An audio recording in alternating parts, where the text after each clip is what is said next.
চুয়াডাঙ্গায় ৩০ লাখ টাকা আত্মসাৎ করে পালালেন জনস্বাস্থ্যের নির্বাহী প্রকৌশলী আমিনুল। বিস্তারিত দেখুন চুয়াডাঙ্গা থেকে খায়রুল কবিরের প্রতিবেদনে। চুয়াডাঙ্গা জনস্বাস্থ্য প্রকৌশল অধিদপ্তরে এক ভয়ঙ্কর দুর্নীতি ফাঁস হয়েছে। নির্বাহী প্রকৌশলী আমিনুল ইসলামের বিরুদ্ধে ঠিকাদারের ৩০ লাখ টাকা আত্মসাতের অভিযোগে পুরো জেলা এখন সরব। সরকারি কাজে চূড়ান্ত বিলের নামে এই টাকা নেওয়া হলেও ফেরত দেননি তিনি, বরং নগদায়ন করে ব্যক্তিগতভাবে ভোগ করছেন বলে অভিযোগ উঠেছে। অভিযোগকারী MS মনি ট্রেডার্সের স্বত্বাধিকারী কামাল হোসেন জানান, প্যাকেজ নম্বর অজচ 479 প্রকল্পের কাজ তিনি নিয়ম মেনে সম্পন্ন করেন।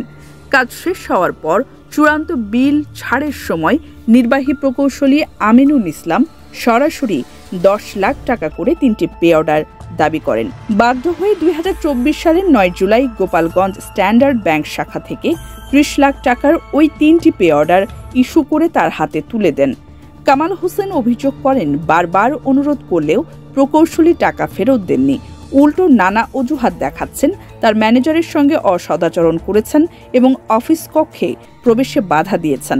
ভুক্তভোগীর দাবি, এই অর্থ ইতোমধ্যেই নগদায়ন করে তিনি ভোগ করছেন, যা সরকারি ক্রয়বিধি আইনের চরম লঙ্ঘন। ক্ষুব্ধ ঠিকাদার বলেন, সরকারি দপ্তরে এভাবে টাকা গায়েব হলে দেশের উন্নয়ন কোথায় দাঁড়াবে?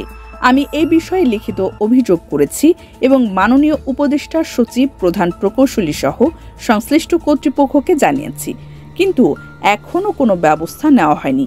আমি দ্রুত সুষ্ঠু সমাধান চাই, নইলে আইনের আশ্রয় নিতে বাধ্য হব। এ বিষয়ে নির্বাহী প্রকৌশলী আমিনুল ইসলামের বক্তব্য জানতে তার মুঠোফোনে একাধিকবার যোগাযোগ করা হলেও তিনি কল রিসিভ না করে কেটে দেন, ফলে তার ব্যাখ্যা পাওয়া যায়নি। এছাড়া পরপর কয়েকদিন DPH-এর চুয়াডাঙ্গা কার্যালয়ে গিয়েও দেখা মেলেনি তার। ওই অফিসেরই অন্যান্য কর্মচারীদের মধ্যে গুঞ্জন উঠেছে টাকা আত্মসাৎ করে পালিয়েছেন প্রকৌশলী আমিনুল। এই ঘটনায় DPH-এর ঠিকাদারের মধ্যে তীব্র ক্ষোভ ও সমালোচনার ঝড় উঠেছে। অনেকে বলছেন, সরকারি অর্থের নামে যদি প্রকৌশলীরাই হরিলুটে মেতে ওঠেন, তবে সাধারণ মানুষের করের টাকা কোন গহ্বরে হারাচ্ছে? এই প্রশ্নের জবাব আজ দেশের মানুষ জানতে চাইছে জনস্বাস্থ্য প্রকৌশল অধিদপ্তরের কাছে।